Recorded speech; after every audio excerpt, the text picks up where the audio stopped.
17 December মঙ্গলবার থেকে শুরু 22তম নর্থ ইস্ট ফেডারেটিং চেস চ্যাম্পিয়নশিপ 2024 চলবে 21 তারিখ পর্যন্ত। এবারের আয়োজক গোমতী ডিস্ট্রিক্ট চেস অ্যাসোসিয়েশন। এই টুর্নামেন্ট নর্থ ইস্টের প্রত্যেকটা স্টেটে এক এক করে ঘুরতে থাকে। 8 বছর পর পর এক একটি স্টেটে এই প্রতিযোগিতা আয়োজন করে থাকে। রাজ্যের অর্থমন্ত্রী প্রণজিৎ সিংহ রায় দাবা অ্যাসোসিয়েশনের পতাকা উত্তোলন ও প্রদীপ জ্বালিয়ে শুভ সূচনা করেন। উপস্থিত ছিলেন উদয়পুর পৌর পরিষদের চেয়ারম্যান শীতল মজুমদার, উত্তর পূর্বাঞ্চলের দাবা অ্যাসোসিয়েশনের চেয়ারম্যান KM ওয়াজরি সহ অন্যান্য আধিকারিকরা। গোমতী জেলার ক্রীড়া কমপ্লেক্সে 22তম উত্তর পূর্ব অঞ্চলের ফেডারেটিং দাবা প্রতিযোগিতা সফলভাবে সম্পন্ন করার জন্য উদয়পুরের সমস্ত অংশের মানুষের কাছে সাহায্য এবং সহযোগিতা চেয়েছেন মন্ত্রী। তিনি বলেন, अभी इसमें चल रहा है नॉर्थ ईस्ट के सब स्टेट्स का जो स्टेट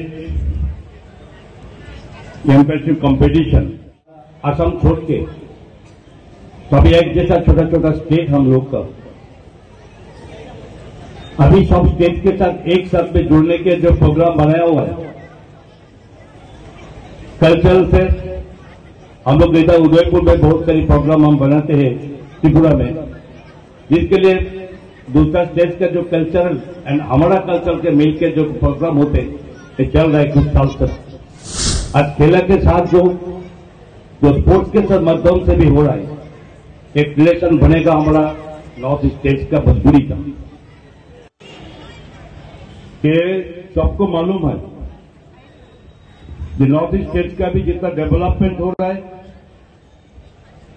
हॉस्टल स्पीकर नाम देके प्रधानमंत्री ने सूचना प्रोग्राम लिया हुआ है, जो देश का स्वाधीन होने का बाद भी इतना सारी प्रोग्रेस हुआ नहीं। जो रेलवे कनेक्टिविटी के साथ, एयर कनेक्टिविटी के साथ इतना दूर से सब आगे बढ़ रहा है, जो उसका हम लोग को इस साथ में सबको हम जुड़ रहा है। মঙ্গলবার থেকে 5 দিন ব্যাপী দাবা প্রতিযোগিতায় উত্তর পূর্বাঞ্চলের আসাম, মণিপুর, মিজোরাম, অরুণাচল প্রদেশ, নাগাল্যান্ড, সিকিম, ত্রিপুরা ও মেঘালয় থেকে মোট 278 জন প্রতিনিধি এই দাবা প্রতিযোগিতায় অংশগ্রহণ করেছে। এই দাবা প্রতিযোগিতাকে কেন্দ্র করে উদয়পুরে খেলোয়াড় ও ক্রীড়া প্রেমীদের মধ্যে ব্যাপক উৎসাহ লক্ষ্য করা যায়। Sports report, public opinion news.